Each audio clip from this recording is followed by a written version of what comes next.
Di sini kan kita lihat ambisi Jokowi itu tidak sekedar cawe-cawe di pilkada, tapi momen pilkada dijadikan oleh Jokowi untuk menghimpun seluruh aliansi partai politik untuk memastikan penguatan, satu menjaga dirinya turun dari kekuasaan, tidak dikejar-kejar rakyat untuk dimintai diadili, kedua untuk memproteksi positioning Gibran sebagai wakil presiden. Oke. Sekarang peran Jokowi bukan sebagai presiden saja, tapi menjadi makelar pilkada. Ya. Kalau sudah bertindak sebagai makelar pilkada, maka dia punya kalkulasi untuk rugi demi siapa? Pasti demi untuk melanggengkan kepentingan Gibran. Artinya paket 12 partai dengan tumbangnya Erlangga di Golkar itu memberi isyarat yang kuat. Jokowi ingin melakukan konsolidasi di parlemen lewat keterwakilan partai-partai. Untuk apa? Untuk menyelamatkan dirinya sekaligus mengamankan Gibran menuju 2029. Sekarang peran Jokowi bukan sebagai presiden saja, tapi menjadi makelar pilkada. Kalau sudah bertindak sebagai makelar pilkada, maka dia punya kalkulasi untuk rugi demi siapa? Pasti demi untuk melanggengkan kepentingan Gibran. Artinya paket 12 partai dengan tumbangnya Erlangga di Golkar itu memberi isyarat yang kuat. Jokowi ingin melakukan konsolidasi di parlemen lewat keterwakilan partai-partai. Untuk apa? Untuk menyelamatkan dirinya sekaligus mengamankan Gibran menuju 2029.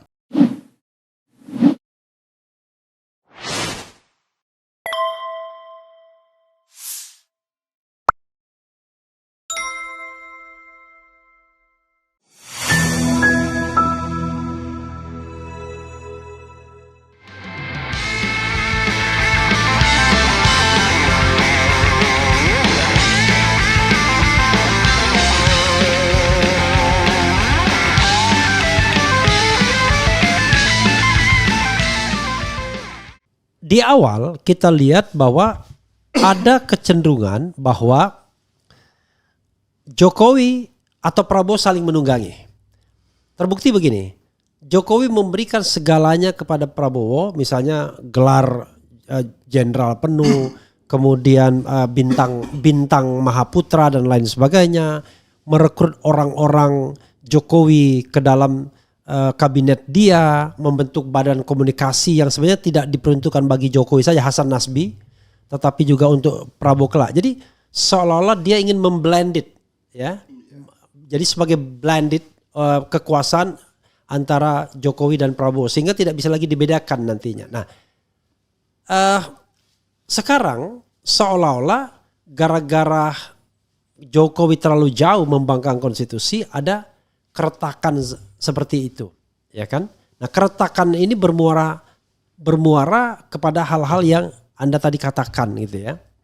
Tapi pertanyaannya adalah ini sebenarnya maaf kata ya, penjahatnya ini Jokowi atau Prabowo atau kedua-duanya? Kalau sampai sejauh ini yang dibaca oleh publik, nyaris Prabowo tidak memberi kesan yang kuat ikut terlibat di dalam cawe-cawe pilkada. Ya.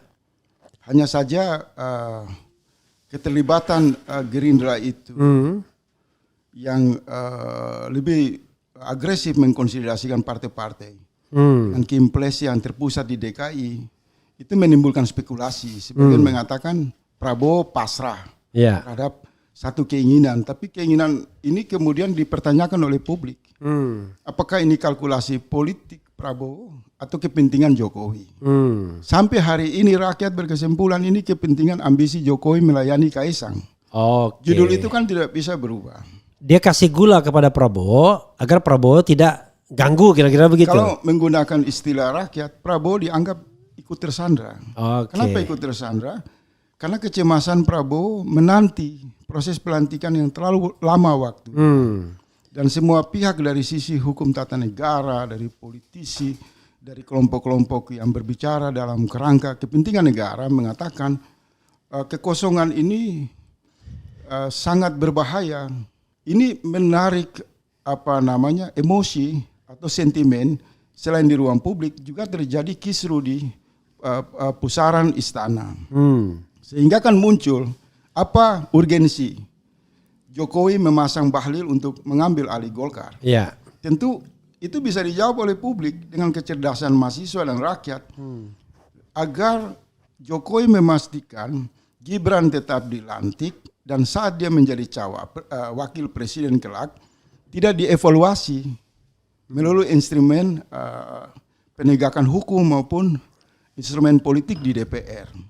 Jadi di sini kan kita lihat ambisi Jokowi itu tidak sekedar cawe-cawe di pilkada, tapi momen pilkada dijadikan oleh Jokowi untuk menghimpun seluruh aliansi partai politik untuk memastikan penguatan, satu menjaga dirinya turun dari kekuasaan, tidak dikejar-kejar rakyat untuk dimintai diadili, kedua untuk memproteksi positioning Gibran sebagai wakil presiden. Oke.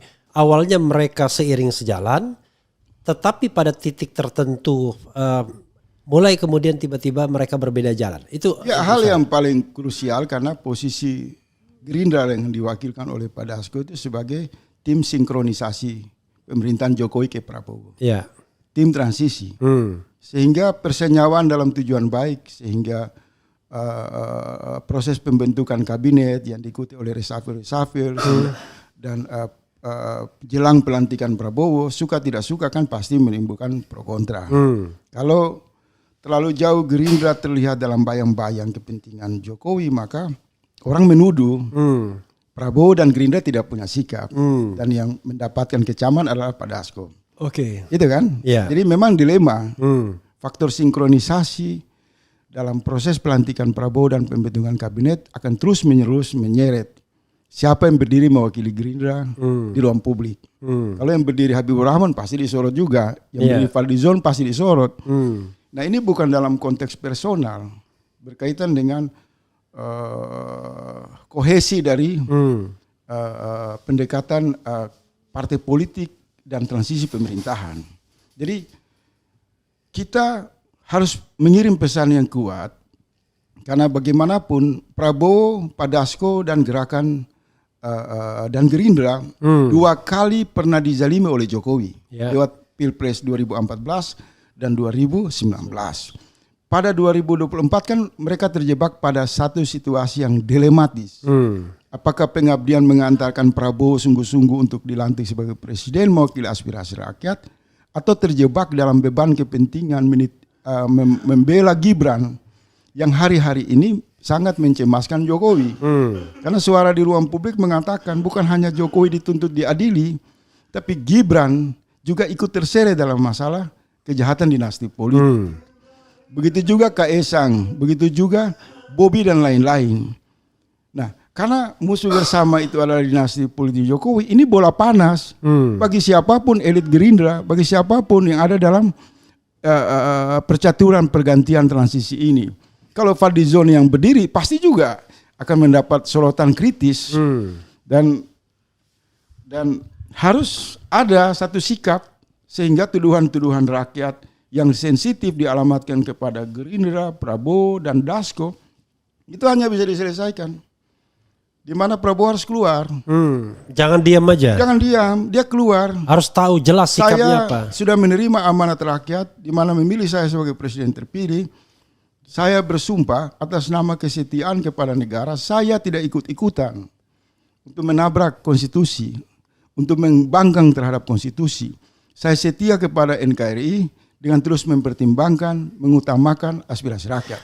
Bro, ada kalau itu dilakukan oleh Prabowo, maka Gerindra bisa selamat dalam sorotan publik. Tapi kalau tidak dilakukan, maka semua manuver Prabowo, Jokowi itu akan berganti. Kantong sampahnya adalah Gerindra dan elit-elitnya. Ini sama dengan posisi Jokowi ketika masih setia PDIP pada Jokowi. Semua tindakan kebusukan Jokowi, alat penampung kejahatan, kebusukan itu adalah PDIP. Ibarat cahaya, Jokowi itu semakin redup. Dan hari per hari ini bukan lagi redup, gelap. Secara psikologi, secara martabat, secara legitimasi, demo-demo mahasiswa itu mengantarkan Jokowi kembali ke gorong-gorong karena kehilangan legitimasi. Tidak dianggap lagi presiden, dihujat, dicaci maki dengan kebencian yang sangat luar biasa oleh rakyat. Karena perilaku dia yang terlalu mengutamakan syahwat dinasti politik. Redup ini Jokowi. Tetapi yang menjadi pembahasan kita di awal tadi, sikap Prabowo ini antara akan hanyut di dalam redupnya kekuasaan Jokowi atau segera keluar. dengan legitimasi yang kuat, publik masih berharap Prabowo harus menyampaikan sikap moral. Pertama, tidak ikut-ikutan cawe-cawe di pilkada. Tidak ada semangat menggalang seluruh partai politik demi melayani kepentingan politik Jokowi. Karena sampai hari ini kan koalisi ini untuk apa? 12 partai ini. Nah, ini Prabowo harus klarifikasi. Saya tidak ikut campur di sini. Saya mendapat mandat dari rakyat. Karena janji saya lewat pilpres saya akan berlaku adil. Saya akan netral. Itu diwujudkan dulu. Kalau tidak diwujudkan maka paket Jokowi dan Prabowo itu sulit dipisahkan. Oke. Tidak itu aja bro. Yang saya dengar misalnya bahwa Jokowi misalnya menekan Erlangga, itu yang saya dengar dari orang dekatnya. Kita bahas khusus itu. Oh, enggak, maksud saya gini. Bukan menekan Erlangga untuk mencalonkan cagup-cagup pilihan dia. Maksud saya adalah inline dengan tadi koalisi 12 partai untuk melayani kepentingan Jokowi, yaitu dia membangun fondasi, yaitu cagup-cagup atau gubernur, kepala daerah atau bupati wali kota nanti. Disitulah kemudian basis politik dia yang akan dia tanamkan untuk Gibran di 2029 atau untuk bargaining position dia. Selain dia mengontrol Golkar, dia mungkin menjadi ketua DPA, tapi dia juga punya gubernur-gubernur, bupati-bupati, wali kota yang loyal sama dia, dan itu sudah dia set up sekarang dengan tadi menekan ketua-ketua umum partai politik agar ikut mencalonkan orang yang dia inginkan. Gimana Anda melihatnya? Iya, kalau kalimat tegasnya banyak di media sosial mereka mengatakan sekarang peran Jokowi bukan sebagai presiden saja, tapi menjadi makelar pilkada. Iya. Kalau sudah bertindak sebagai makelar pilkada, maka dia punya kalkulasi untung rugi demi siapa? Pasti demi untuk melanggengkan kepentingan Gibran.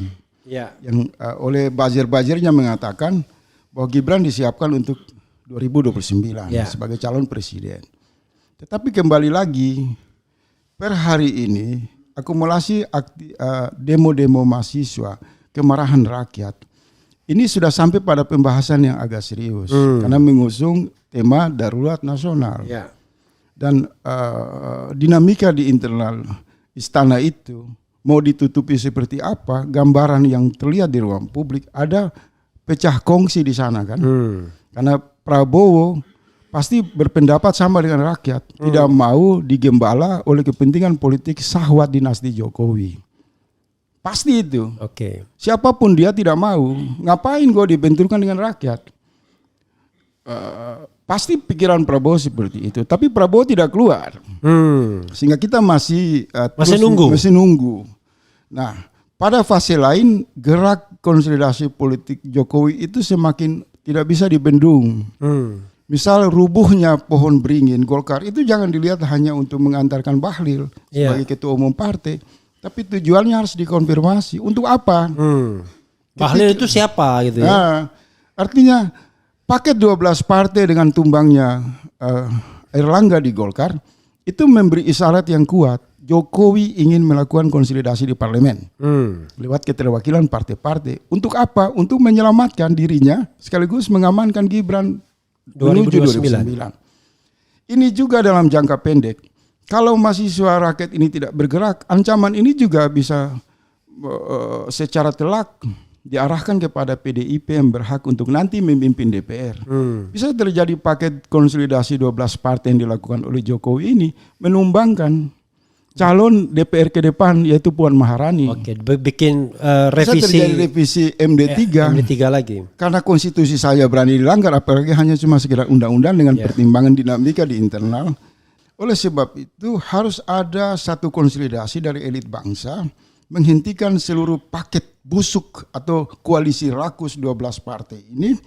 Biarkan dinamika demokrasi berjalan secara natural tanpa dipandu oleh Jokowi, dan kemudian mereka lebih fokus. Sudahlah, daripada rakyat tidak percaya lagi kepada Jokowi, situasinya semakin amburadul, dan ada maksud-maksud jahat di balik konsolidasi partai politik dengan cara-cara teror, maka mereka harus bersatu, gunakan semua instrumen yang tersedia untuk menghentikan kekuasaan Jokowi. Percepat pelantikan Prabowo. Karena buat apa juga dia lama-lama? Dia tidak mengabdi kepada rakyat. Malah dengan damage, merusak aja. Menunggu 2 bulan untuk Jokowi turun dari kekuasaan, semuanya sudah tidak lagi penting. Hari-hari ini dia hanya melayani dirinya, melayani Kaisang, melayani anak mantu, melayani kepentingan di sekitarnya. Karena kalau sudah bekerja untuk kepentingan dinasti dan kelompoknya, ya kamu keluar saja dari kekuasaan, biarkan rakyat yang sudah memilih Prabowo ini dipercepat pelantikan supaya ada kepastian dalam negara, supaya rakyat mendapatkan rasa keadilan. Tidak hari-hari dihardik oleh bahasa-bahasa penipuan, kebohongan, keculasan Jokowi. Bro, pertanyaannya adalah seberapa kuat tuntutan rakyat, ya, tuntutan mereka yang turun ke jalan kemarin untuk mendesak segala agenda yang terkait dengan Jokowi. Kan sepertinya kan kalau kita pakai teori Lemdak Office, Jokowi sudah membolak-balikan Lemdak Office tersebut. Ternyata dia masih kuat. Terakhir dia tebang pohon beringin misalnya. Tetapi fenomena undang-undang pilkada, RUU pilkada dan demonstrasi mahasiswa, kemudian elemen masyarakat kemarin dan hari ini, sepertinya menunjukkan hal yang agak berbeda, sebaliknya. Bisa jadi Jokowi tidak kuat-kuat amat lagi setelah ada pernyataan dari Dasko, dari KPU, dari macam-macam pihak yang mengatakan bahwa nanti patokannya tidak lagi pada saat pelantikan usia, artinya Kaisang out, ya kan? Kemudian koalisi Kim Plus juga tidak bisa berbuat apa-apa karena yang dipakai tetap 7,5%, yang mungkin saja nanti kita akan bahas dengan Sekjen Negoro ya setelah ini, yang mungkin saja tiba-tiba bubrah Kim Plus itu satu demi satu, kemudian mulai menengok siapa yang kira-kira potensial untuk menang, mengingat ada 8 partai yang bisa mencalonkan. Pendapat Anda? Ya, kalau dasar penegasan pertanyaan pada kuat atau lemah Jokowi, hari ini Jokowi lemah. Bukan sekedar lemah. Justru koalisi 12 partai yang diharapkan membentengi kepentingan dia justru gagal kan? Diserbu sama mahasiswa, sama rakyat. Ternyata kekuatan gerakan rakyat hari ini jauh melebihi apa yang diprediksi. Dan kita harus jujur, Abang sebagai bagian dari orang yang terlibat dalam gerakan 98, saya dalam pengalaman-pengalaman kita harus akui bahwa konsolidasi mahasiswa dan elemen rakyat pada hari ini melampaui fenomena yang pernah terjadi pada 98. Kenapa saya mengatakan demikian? Ini bergerak secara masif, spontan dengan kekuatan kesadaran moral. Apa pemicu dalam waktu yang cuma kurang dari 24 jam juga? Iya. Apa yang menjadi kekuatan dalam kesadaran moral mahasiswa dan rakyat? Pertama, dibayangi oleh beban utang yang sangat besar yang dibuat oleh Jokowi, yaitu 10.000 triliun, hampir 10.000. Dibebani oleh aneka gejolak ekonomi dan sosial. Dipantik oleh faktor sugesti, kekuasaan yang semena-mena. Ini semua berakumulasi menjadi bara api yang sangat kuat. Dan baru muncul sedikit kan? Muncul sedikit saja menurut saya, kalau saya lihat dari pergerakan 98, ini fenomenal, heroik, militan. Dan kalau 98 ketika ada demo besar yang menuju kepada penggulingan Soeharto itu penangkapan mahasiswa kan baru terhitung puluhan, 10, 5 orang. Tapi ini satu demo besar tiba-tiba hampir 300 mahasiswa ditangkap. Dan diberitakan oleh seluruh media internasional, memberi gambaran bara api dengan dobrakan yang lebih kuat. Kenapa kuat? Karena dibawa rasa kemarahan yang luar biasa. Pertunjukan dinasti Jokowi ini melampaui kejahatan rejim sebelumnya. Ini puncak bagaimana sebuah negara dengan kesepakatan demokrasi, komitmen ketaatan pada konstitusi diinjak-injak oleh Jokowi secara pribadi, dipermalukan, dilecehkan oleh Gibran, oleh Kaisang. Sehingga muncul, kok presiden ini bukan membuka lapangan kerja yang seluas-luasnya kepada rakyat, tapi hari demi hari hanya berjuang untuk mencari kerja kepada Gibran, kemudian Kaisang, kemudian kepada Bobi, dan kepada keluarganya saja. Sementara rakyat kehilangan pekerjaan mereka. Rakyat cemas dengan kondisi ekonomi. Dan harus Abang ingat, sudah makin dibahas kan oleh berbagai media, kelas bergugurannya kelas menengah. Nah, kalau lihat munculnya kalangan seniman, artis-artis, representasi dari toko-toko, ini gambaran kelas menengah. Bukan lagi arus bawah, ada penyatuan keresahan arus bawah dan kelompok kelas menengah bersatu dan musuhnya menjadi fokus adalah dinasti Jokowi. Nah, di dalam sini saya ulang lagi. Prabowo sudah melihat ini.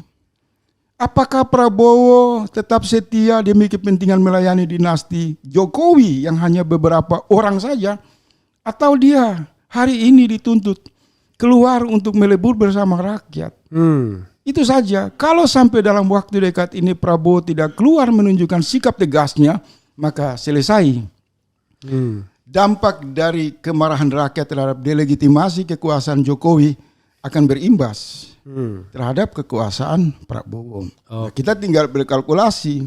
Maka jurus yang terakhir demi stabilitas kekuasaan di masa kepemimpinan Prabowo, kita khawatir ini jangan-jangan memang dirancang oleh Jokowi. Gangguan-gangguan ini kemudian diharapkan Prabowo tampil dengan kekuatan politik tangan besi, otoriter, militerisme. Kalau itu terjadi, ini sangat membahayakan kepentingan nasional kita. Dan sempat kita bahas di sini kan, semua skenario gaya konsolidasi Jokowi itu dapat memposisikan Prabowo akan keluar dengan watak militerismenya. Untuk apa? Untuk melindungi Jokowi dan anak-anaknya. Untuk apa? Demi kepentingan melanggengkan syahwat oligarki. Dan arahnya udah mulai kelihatan. Jadi jangan lupa utang Prabowo kepada rakyat Indonesia bukan kepada Jokowi. Bro, tapi sebelumnya silakan Anda closing statement menyampaikan hal-hal yang mungkin belum Bro sampaikan. Silakan. Saya mau menegaskan begini saja. Kepada rekan-rekan kita di Partai Gerindra yang selama 2 kali dizalimi oleh Jokowi pada Pilpres 2014 dan 2019. Sudah saatnya segera melakukan konsolidasi bersama Prabowo untuk mengambil sikap bersama rakyat. Sekali lagi sudah segera keluar menyampaikan sikap bersama arus aspirasi rakyat dan mahasiswa. Kalau ini tidak segera dilakukan, kami khawatir. Pelantikan Prabowo itu hanya untuk kepentingan melayani Jokowi. Kekuasaan Prabowo itu hanya akan menjadi ruang yang sangat krusial. Dengan aneka beban yang dimiliki, maka Prabowo kelak diprediksi tidak lagi bekerja kepada rakyat, tapi bekerja demi melayani dinasti politik Jokowi. Jadi untuk menghilangkan dilema yang dihadapi oleh rakyat yang masih berharap Prabowo berada pada posisi netral, negarawan dan berpihak kepada aspirasi rakyat, maka Prabowo segera keluar. Bubarkan itu Kim, 12 partai, buang di selokan dan biarkan partai-partai ini bebas untuk masuk ke gelanggang pilkada tanpa dipandu untuk satu tujuan demi melayani putra Presiden Jokowi. Kita juga harus mengatakan apa adanya ruang publik. Ketegangan bukan hanya di gedung DPR, tapi ketegangan hari ini sudah masuk ke dalam pusat kekuasaan. Mau ditutupi seperti apa, rakyat melihat dengan sangat jelas. Ada keretakan, ada konflik, ada perbedaan yang serius di antara kubu Prabowo dan kubu Jokowi. Percaturan di atas meja politik nasional, langkah-langkah Prabowo, saran saya, karena masih ada harapan rakyat, jangan pernah mau masuk menjadi seperti Bahlil yang dipandu oleh Jokowi. Prabowo adalah seorang jenderal yang juga punya kredibilitas, harus menjauh dan lebih jauh dari watak politik kebohongan, kemunafikan, keserakahan dan kerakusan kekuasaan Jokowi. Itu saja. Oke, luar biasa ya saudara sekalian. Makasih Bro Faisal Assegaf ya. Wassalamualaikum warahmatullahi wabarakatuh. Keren. Cadas.